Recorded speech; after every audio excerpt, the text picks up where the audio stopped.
Hello, this is Daniel, and today I'm going to show you how to set the date and time on your Supra-Touch. So with this unit, we will first go into the menu and then go to configuration. Once we're in configuration, we're going to hit date and time. Here we can select our month, so it is July, day, it is July 4th, and then select our current time, which it is actually, well, 3:28, 3:29.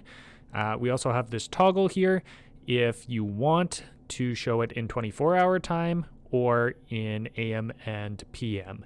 I've got 24-hour time selected, so there can be no confusion.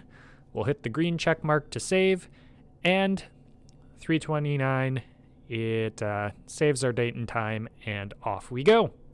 So that is how you set your date and your time in the Supra-Touch. I'll see you guys in the next video.